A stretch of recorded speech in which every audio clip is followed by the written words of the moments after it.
Hello friends, आज का हमारा टॉपिक है क्रिएट टास्क और Microsoft to do from new Google calendar events. Microsoft to do एक टास्क मैनेजमेंट सॉफ्टवेयर है। तो आज के इस ऑटोमेशन में हम सीखेंगे कि जब भी गूगल कैलेंडर में हम कोई नया इवेंट क्रिएट करें तो ऑटोमेटिकली सेम डिटेल्स का यूज करके माइक्रोसॉफ्ट टू डू में एक टास्क हो जाए क्रिएट। तो इस पूरी प्रोसेस को आप भी ऑटोमेट कर सकते हैं पब्लिक कनेक्ट की मदद से, गूगल कैलेंडर और माइक्रोसॉफ्ट टू डू के बीच में एक कनेक्शन बिल्ड करके, जिसमें हमारी ट्रिगर एप्लीकेशन होगी, कोई नया इवेंट क्रिएट होना गूगल कैलेंडर में और हमारा एक्शन होगा सेम डिटेल्स का यूज करके ऑटोमेटिकली एक टास्क क्रिएट हो जाना माइक्रोसॉफ्ट टू डू में। तो आप कैसे बना सकते हैं इस पूरे ऑटोमेशन को, आइए देखते हैं मेरी स्क्रीन पे। तो आइए बनाते हैं आज एक ऐसा ऑटोमेशन गूगल कैलेंडर और माइक्रोसॉफ्ट टू डू के बीच में कि जैसे ही गूगल कैलेंडर में हम कोई नया इवेंट क्रिएट करें तो सेम डिटेल्स का यूज करके माइक्रोसॉफ्ट टू डू में एक टास्क हो जाए क्रिएट। तो इस पूरी प्रोसेस को आप भी ऑटोमेट कर सकते हैं पब्लिक कनेक्ट की मदद से, इन दोनों एप्लीकेशंस के बीच में एक कनेक्शन बिल्ड करके।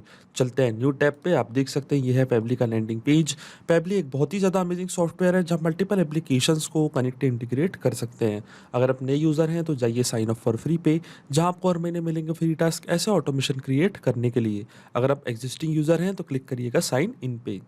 साइन इन पे क्लिक करते ही आपके सामने ओपन होंगी पेबली की ये 5 एप्लीकेशंस। आज हमको यूज़ करना है पेबली कनेक्ट का, क्योंकि आज हमको एक कनेक्शन बिल्ड करना है दो एप्लीकेशंस के बीच में, इसलिए हम यूज़ करेंगे पेबली कनेक्ट का। क्लिक करेंगे एक्सेस नाउ पे। एक्सेस नाउ पे क्लिक करते ही अब आपके सामने ओपन होगा पेबली कनेक्ट का डैशबोर्ड। हमको जाना है राइट हैंड साइड पे, क्लिक करना है इस बड़े से ब्लू बटन पे क्रिएट वर्कफ्लो पे। जैसे ही आप क्रिएट वर्कफ्लो पे क्लिक करेंगे आपके सामने एक डायलॉग बॉक्स अपेयर होगा जहां आपको इस वर्कफ्लो को एक नाम देना है। मैं इसे नाम देता हूँ create task on Microsoft to do from Google calendar events. आज का हमारा ऑब्जेक्टिव क्या है? आज का हमारा ऑब्जेक्टिव ये है कि जब भी मैं गूगल कैलेंडर में कोई नया इवेंट क्रिएट करूँ तो ऑटोमेटिकली सेम डिटेल्स के साथ माइक्रोसॉफ्ट टू डू में एक टास्क हो जाए क्रिएट, वो भी ऑटोमेटिकली। तो ये है आज का हमारा ऑब्जेक्टिव, इसलिए मैंने उसको नाम दिया है ये। आप अपनी रिक्वायरमेंट के हिसाब से इसे कोई और भी नाम दे सकते हैं। फिर क्लिक करना आपको क्रिएट पे। क्रिएट पे क्लिक करते ही अब आपके सामने ओपन होंगी ये दो इंपॉर्टेंट विंडोज, इनको हम कहते हैं ट्रिगर एंड एक्शन। बेसिकली जो पूरा ऑटोमेशन आज हम बनाने वाले हैं वो इन दोनों प्रिंसिपल्स और कॉन्सेप्ट्स पर ही बेस्ड होते हैं। इनकी डेफिनेशन की बात करें तो ट्रिगर कहता है व्हेन दिस हैपेंस, मतलब जब ऐसा हो। तो एक्शन कहता है डू दिस, मतलब ऐसा कर दो।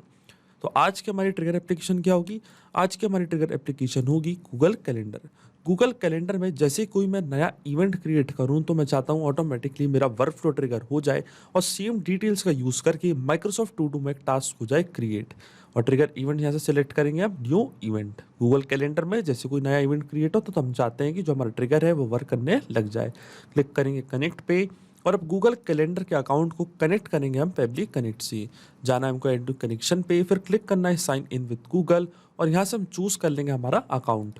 इसके बाद हमको एक्सेस देनी है पेबली कनेक्ट को गूगल कैलेंडर से कनेक्ट करने के लिए। तो स्क्रॉल डाउन करेंगे हम नीचे, क्लिक कर देंगे अलाउ पे और देखिए हमारा ऑथराइजेशन यहाँ पे सक्सेसफुल हो चुका है। इसका मतलब जो हमारा गूगल कैलेंडर का अकाउंट है वो कनेक्ट हो चुका है पेबली कनेक्ट से। अकाउंट कनेक्ट होते ही सबसे पहले हमको चूज करना है कैलेंडर। तो अब देख सकते हैं यहाँ पे मेरे पास पूरी लिस्ट आ रही है कैलेंडर्स की। अब हमको कौन से पर्टिकुलर कैलेंडर का पूरा डेटा यहाँ पे कैप्चर करना है पेबली कनेक्ट के पास, तो उस कैलेंडर को हमको यहाँ पे करना पड़ेगा चूज। तो चलते हैं गूगल कैलेंडर के अकाउंट पे। अब देख सकते हैं यहाँ पे मैंने बहुत सारे कैलेंडर्स क्रिएट करके रखे हैं, इनमें से एक को मैंने नाम दिया है डेमो टेस्ट का। मैं चाहता हूँ कि इस पर्टिकुलर कैलेंडर में जैसे मैं कोई नया इवेंट क्रिएट करूँ तो ऑटोमेटिकली उसका डेटा कैप्चर हो जाए पेबली कनेक्ट के पास, हमारा वर्कफ्लो हो जाए ट्रिगर और माइक्रोसॉफ्ट टू डू में एक टास्क हो जाए क्रिएट, वो भी ऑटोमेटिकली। तो यहाँ से चूज कर लेंगे हम हमारा कैलेंडर डेमो टेस्ट।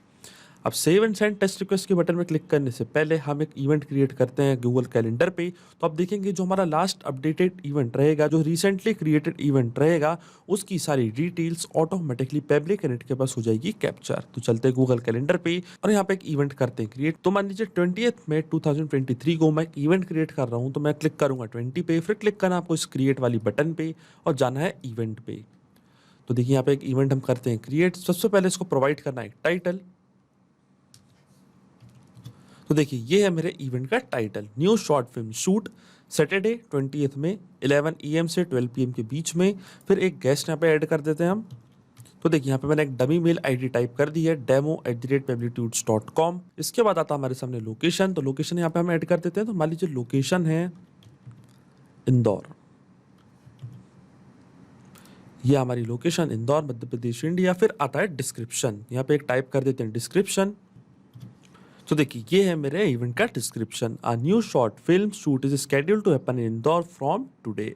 इसके बाद हमने लोकेशन भी कर दी है ऐड, टाइटल भी दे दिया है हमने, गेस्ट भी कर दिया हमने ऐड। अब क्लिक कर देते हैं हम सेव पे और देखिए हमारा इवेंट यहाँ पे सक्सेसफुली सेव हो चुका है। देखिए 28 मई 2023 को हमने एक इवेंट क्रिएट कर दिया है, new short film shoot 11 AM Indore. Google calendar पे मैंने जैसे ही यहाँ पे कोई नया इवेंट क्रिएट किया, अब चलते हैं हम पब्लिक कनेक्ट पे और क्लिक करते हैं इवेंट्स एंड टेस्ट रिक्वेस्ट के बटन पे। तो आप देखेंगे जो भी लास्ट अपडेटेड हमारा इवेंट रहेगा उसकी डिटेल्स कैप्चर हो जाएगी पब्लिक कनेक्ट के पास। और आप देख सकते हैं यहाँ पे हमको API रिस्पॉन्स रिसीव हो चुका है।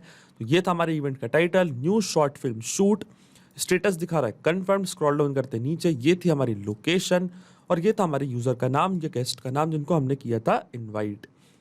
इसका मतलब जो हमारा फर्स्ट स्टेप ऑफ इंटीग्रेशन है वो वर्क कर रहा है। हमने गूगल कैलेंडर और पब्लिक कनेक्ट के बीच में एक ऐसा कनेक्शन बिल्ड कर दिया है कि जैसे गूगल कैलेंडर में कोई नया इवेंट क्रिएट होगा तो ऑटोमेटिकली उसकी डिटेल्स कैप्चर हो जाएगी पब्लिक कनेक्ट के पास। और जैसा कि आप यहाँ पे देख सकते हैं, यहाँ पे लिखा है 10 मिनट्स। इसका मतलब ये है कि जो गूगल कैलेंडर और पब्लिक कनेक्ट के बीच का कनेक्शन है वो एक पोलिंग बेस्ड कनेक्शन है। तो जो हमारे वर्कफ्लो का ट्रिगर है वो हर 10 मिनट पे जाके गूगल कैलेंडर से सारी डिटेल्स करेगा फैच और ले आएगा पब्लिक कनेक्ट के पास और हमारा वर्कफ्लो हो जाएगा ट्रिगर। अब चलते हैं हमारी नेक्स्ट स्टेप की ओर, जो कि हमारी होने वाली एक्शन स्टेप। अब सेम डिटेल्स का यूज करके हम माइक्रोसॉफ्ट टू डू में एक टास्क करना चाहते हैं क्रिएट। तो यहाँ से मैं चूज कर लूंगा मेरी action application Microsoft to do और एक्शन इवेंट में हम सिलेक्ट करेंगे क्रिएट टास्क। क्लिक करूंगा मैं कनेक्ट पे और अब माइक्रोसॉफ्ट टू डू के अकाउंट को हम कनेक्ट करेंगे पब्लिक कनेक्ट से। जाना है हमको एड न्यू कनेक्शन पे, फिर क्लिक करना है connect with Microsoft to do और इसके बाद हमको प्रोवाइड कर देनी है एक्सेस माइक्रोसॉफ्ट टू डू को पब्लिक कनेक्ट से कनेक्ट करने के लिए। क्योंकि मेरा अकाउंट ऑलरेडी लॉग्ड इन है तो मैं क्लिक करूंगा कंसेंट पे, स्क्रॉल डाउन करूंगा नीचे और क्लिक कर दूंगा एक्सेप्ट पे। और देखिए हमारा ऑथराइजेशन यहाँ पे सक्सेसफुल हो चुका है। इसका मतलब जो हमारा माइक्रोसॉफ्ट टू डू का अकाउंट है वो कनेक्ट हो चुका है पब्लिक कनेक्ट से। अकाउंट कनेक्ट होते ही सबसे पहले हमको चूज करनी है टास्क लिस्ट। इसका मतलब माइक्रोसॉफ्ट टू डू के किस पर्टिकुलर टास्क लिस्ट में हमको टास्क करना है क्रिएट। तो चलते हैं माइक्रोसॉफ्ट टू डू के अकाउंट पे। तो आप देख सकते हैं यहाँ पे मेरे पास कई सारी लिस्ट बनी हुई है, like calendar task, assignment task and task के नाम से 3 लिस्ट है मेरे पास। अब इनमें से किस पर्टिकुलर लिस्ट पे मैं टास्क करना चाहता हूँ क्रिएट। तो मैं चाहता हूँ कि जब भी गूगल कैलेंडर में कोई नया इवेंट क्रिएट हो तो सेम डिटेल्स का यूज करके कैलेंडर टास्क लिस्ट में एक टास्क हो जाए क्रिएट, वो भी ऑटोमेटिकली। तो चलेंगे पब्लिक कनेक्ट पे, चूज कर लेंगे हमारी लिस्ट कैलेंडर टास्क। अब जब भी कोई इवेंट क्रिएट होगा गूगल कैलेंडर में तो इस पर्टिकुलर लिस्ट में ही जाके वो टास्क होगा क्रिएट, वो भी ऑटोमेटिकली। फिर आता है task title, task note, categories and priority. ये सारी डिटेल्स हम करेंगे फिल मैपिंग की मदद से। अब आप सोच रहे होंगे कि मैपिंग का मतलब क्या होता है। मैपिंग का मतलब ये होता है कि जो रिस्पॉन्स हमको ट्रिगर एप्लीकेशन में मिला था, लाइक ये सारा रिस्पॉन्स हमको जो मिला था उसका यूज हम यहाँ पे कर लेंगे, वो भी विदाउट मैनुअली टाइप करके। इस प्रोसेस को हम कहते हैं मैपिंग। मैं आपको बताता हूँ मैपिंग कैसे की जाती है। जैसे ही आप इस ब्लैंक फील्ड पे क्लिक करेंगे तो जो भी रिस्पॉन्स हमको ट्रिगर एप्लीकेशन में मिला था वो आपको पूरा होने लगेगा यहाँ पे शो। तो आप देख सकते हैं गूगल कैलेंडर हमारी ट्रिगर एप्लीकेशन थी वो आपको यहाँ पे दिख रही होगी। इसके ड्रॉप डाउन पे आप जैसे ही क्लिक करेंगे तो देखिए जो भी रिस्पॉन्स हमको मिला था ट्रिगर एप्लीकेशन में वो पूरा रिस्पॉन्स आपको यहाँ पे दिखने लग गया होगा। ये थी हमारी summary, new short film shoot, मतलब हमारे टास्क का टाइटल। अब सेम नेम के साथ जो न्यू शॉर्ट फिल्म शूट जिस नाम से हमने गूगल कैलेंडर में एक इवेंट क्रिएट किया था, इसी सेम नाम, same description and same information के साथ हम माइक्रोसॉफ्ट टू डू में एक टास्क करना चाहते हैं क्रिएट। तो जो टास्क का टाइटल है वो रहेगा यही, न्यू शॉर्ट फिल्म शूट।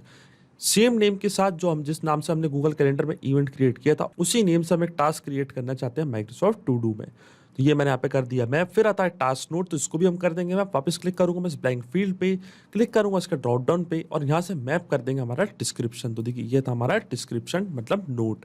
फिर आता है कैटेगरीज, तो कैटेगरीज आप यहाँ से सिलेक्ट कर सकते हैं, लाइक आपको किस कैटेगरी में रखना है इस टास्क को। तो मैं इसको रखना चाहता हूँ येलो कैटेगरी में। फिर आती है टास्क की प्रायोरिटी, तो आप यहाँ से प्रायोरिटी भी सेट कर सकते हैं। मैं सेट करूंगा इसको नॉर्मल पे। फिर आता है टास्क का स्टेटस, तो इसको हम कर देंगे in progress. Due date, time, time zone, reminder date, date, time zone, ये सारी फील्ड्स मैंडेटरी नहीं है इसलिए हम इसको छोड़ेंगे ब्लैंक। अगर आपके पास इवेंट में कोई ड्यू डेट भी है तो आप उसको भी यहाँ पे कर सकते हैं मैप, या इस फील्ड को कर सकते हैं आप फिल, क्योंकि अभी मैंडेटरी फील्ड्स नहीं है इसलिए मैंने इसको छोड़ दिया है ब्लैंक। अब देखिए जैसे मैं save and send test request के बटन पे क्लिक करूंगा ऑटोमेटिकली माइक्रोसॉफ्ट टू डू में सेम डिटेल्स के साथ एक टास्क हो जाएगा क्रिएट। पर यहाँ पे आप एक चीज सोच रहे होंगे कि मैंने मैपिंग का यूज क्यों किया है और ये मैपिंग का मतलब क्या होता है। ये टाइटल, ये नोट, ये सारी डिटेल्स हम मैन्युअली भी टाइप कर सकते थे। जी हाँ, बिल्कुल हम इसको मैन्युअली टाइप कर सकते थे, पर क्योंकि यहाँ पे मैंने मैपिंग का यूज इसलिए किया है क्योंकि जब भी ये वर्कफ्लो रन करेगा तो जो भी डेटा यहाँ पे हमने मैप किया है ये ऑटोमेटिकली न्यू डेटा से हो जाएगा चेंज। इसका मतलब गूगल कैलेंडर में हम कोई नया इवेंट क्रिएट करेंगे, कोई डिफरेंट डेट को इवेंट क्रिएट करेंगे, तो उसका टाइटल, उसका डिस्क्रिप्शन, डेट्स एंड ये सारी चीज़ें हमेशा होंगी अलग। तो वो जो नया डेटा है वो ऑटोमेटिकली यहाँ पे आके हो जाएगा अपडेट। इसलिए मैपिंग करना होती है बहुत ज़्यादा ज़रूरी, क्योंकि ये जो पूरा ऑटोमेशन है, ये जो पूरा वर्कफ्लो है, केवल आपको एक बार सेटअप करना है, इसके बाद की सारी प्रोसेस पब्लिक करेंट ऑटोमेटिकली कर लेगा। जैसे ही गूगल कैलेंडर में आप कोई नया इवेंट क्रिएट करेंगे, ऑटोमेटिकली वो डेटा यहाँ पे आके हो जाएगा अपडेट और माइक्रोसॉफ्ट टू डू में एक टास्क हो जाएगा क्रिएट। इसलिए मैंने यहाँ पे मैपिंग का यूज़ किया, और मैपिंग बहुत ज़्यादा ज़रूरी प्रोसेस होती है, क्योंकि हम ये डेटा मैन्युअली टाइप करते तो ये डेटा रहता हमेशा स्टैटिक या परमानेंट। जितनी भी बार ये वर्कफ्लो रन करता, जो भी डेटा मैन्युअली यहाँ पे टाइप करते वो रहता हमेशा स्टैटिक या परमानेंट। स्क्रॉल डाउन करते नीचे, सिंपली क्लिक करते हैं इवेंट्स एंड टेस्ट रिक्वेस्ट की बटन पे, तो आप देखेंगे माइक्रोसॉफ्ट टू डू में ऑटोमेटिकली टास्क हो जाएगा क्रिएट। और देखिए यहाँ पे हमको एपीआई रिस्पांस रिसीव हो चुका है, इसका मतलब माइक्रोसॉफ्ट टू डू में एक टास्क हो चुका होगा क्रिएट। तो चलते हैं माइक्रोसॉफ्ट टू डू के अकाउंट पे और देखिए यहाँ पे एक ऑटोमेटिकली इस पर्टिकुलर लिस्ट में, कैलेंडर टास्क वाली लिस्ट में एक टास्क हो चुका है create. New short film shoot के नाम से इसको करते हैं ओपन। तो ये देखिए, ये था हमारा description, a new short film shoot schedule to happen in Indore from today. Category थी हमारी येलो कैटेगरी, और जो हमारा टाइटल था वो ये था न्यू शॉर्ट फिल्म शूट। इसका मतलब जो ऑटोमेशन हमने बनाया था पब्लिक कनेक्ट पे इन दोनों एप्लीकेशंस के बीच में, वो वर्क कर रहा है। सिंपली 2 स्टेप में हमने पूरा ऑटोमेशन सेटअप कर दिया है, जिसमें हमारी ट्रिगर एप्लीकेशन है गूगल कैलेंडर में कोई नया इवेंट क्रिएट होना, और हमारी एक्शन एप्लीकेशन थी माइक्रोसॉफ्ट टू डू में ऑटोमेटिकली एक टास्क हो जाना क्रिएट। अब जैसे ही गूगल कैलेंडर में आप कोई नया इवेंट क्रिएट करेंगे, 10 मिनट के अंदर अंदर ऑटोमेटिकली माइक्रोसॉफ्ट टू डू में एक टास्क हो जाएगा क्रिएट। तो अगर आप भी इस वर्क फ्लो का यूज़ करना चाहते हैं तो इसका लिंक मैं अपनी वीडियो के डिस्क्रिप्शन में दे दूंगा, जहां आप इसे बड़ी आसानी से कर सकते हैं इस्तेमाल। सिर्फ यही नहीं, आप और भी एप्लीकेशन के इंटीग्रेशन पब्लिक कनेक्ट की मदद से बना सकते हैं। इसके लिए आप हमें ईमेल कर सकते हैं support@pabli.com पर। अगर आपको कोई क्वेरीज है, आपके कोई डाउट्स है, तो आप जा सकते हैं forum.pabli.com पर। अगर आपको प्राइसिंग रिलेटेड कोई इशू है तो आप जा सकते हैं इस लिंक पर। अगर आपको ये वीडियो पसंद आया हो तो प्लीज लाइक करें, शेयर करें और हमारे चैनल को सब्सक्राइब करना ना भूलें। Thank you.